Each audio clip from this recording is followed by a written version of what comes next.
in Iraq, and the war in Iraq intensified. And here with me is Karim Sajapur, an Iran expert at the Carnegie Endowment for International Peace, a global bipartisan think tank. Welcome back to you both to the NewsHour. Thank you very much. Karim Sajapur, let me start with you. How irreplaceable is Qassam Soleimani? Well, Nick, Iran is the only country in the world which is simultaneously fighting 3 proxy wars with the United States, Israel, and Saudi Arabia. And Soleimani has been managing these proxy wars for the last 2 decades. He's been leading Iran's fight in places like Syria, Iraq, Afghanistan, and Yemen.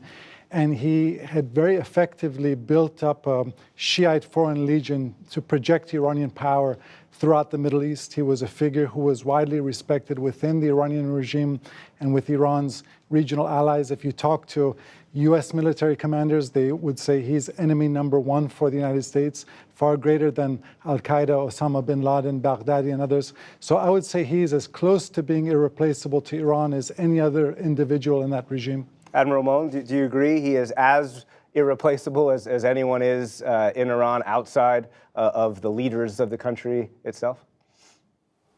Well, it's not a perfect comparison, Nick, but I do agree. I think the loss of Soleimani is the equivalent of the loss of bin Laden or Baghdadi to the organization in which each of them represents. And Soleimani has been a brilliant strategist. He has been the controlling entity inside Iran for 2 decades, and this is a huge loss for the national security apparatus inside Iran. I know we often talk, someone will come in behind him, I'm sure of that, but it will not be somebody that has the same kind of capability as Soleimani. So it's good riddance to him after a long period of time. I'm reminded that Soleimani could go to Moscow, could go to Beirut, could go to Damascus, Karim Sajapur.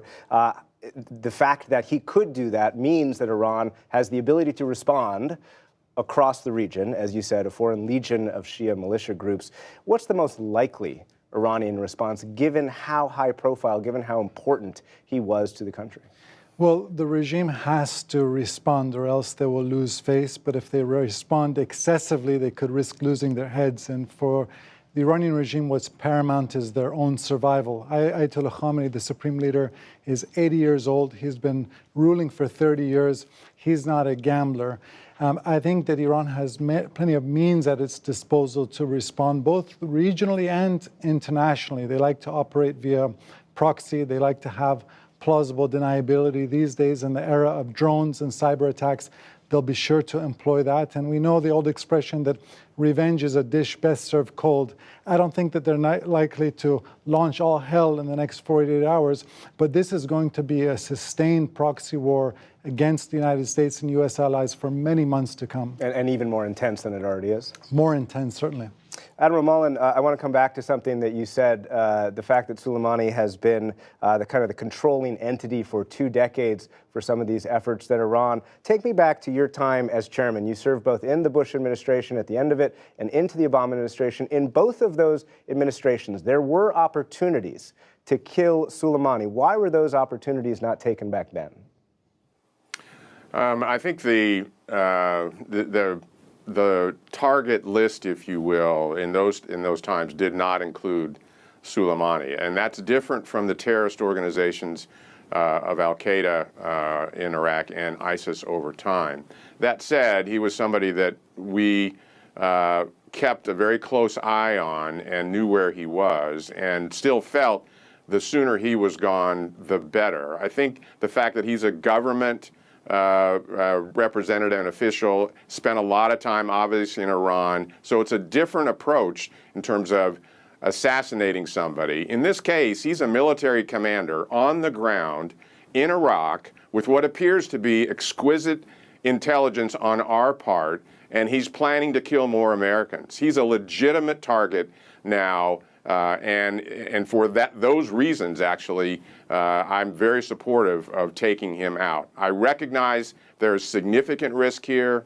I think the Trump administration, since it left the nuclear deal, has been ratcheting it up. I worry that there's no off-ramp for Iran and there's no off-ramp for the U.S. for a diplomatic solution. So the risks are high. I just think from the standpoint of eliminating somebody who really was the strategic link for Iran's national security was, at this particular point, worth that risk. Karim Sajapur, there are critics of this strike, and as Admiral Mullen says, one of them is about escalation, but he also brought up the nuclear deal. On Monday, Iran has promised to step away a little bit more from the Iran nuclear deal. Could they actually do even something more dramatic when it comes to nuclear for a response? Well, I will expect Iran to put its foot on the accelerator again in the nuclear context. Now, they're very careful not to go from 0 to 100. They'll try to go from 0 to 20. The goal is to really further split the international community. They're not going to announce that they're moving full speed ahead for a bomb, something that would unite China, Russia, and Europe with the Trump administration.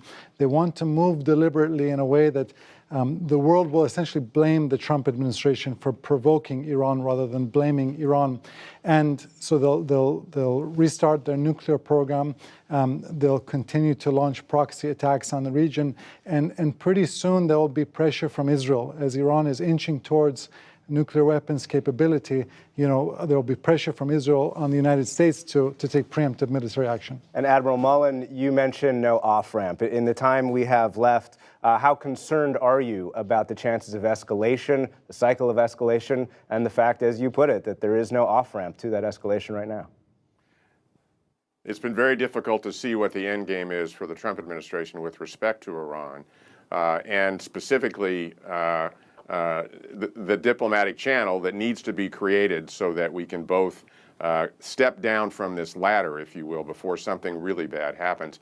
We are in a situation where escalation has taken place, and in that miscalculation can take place, in which case it could really, really result in a disastrous outcome and another war in the Middle East, which is the last thing in the world we need. And a war that President Trump has promised not to actually get into, right?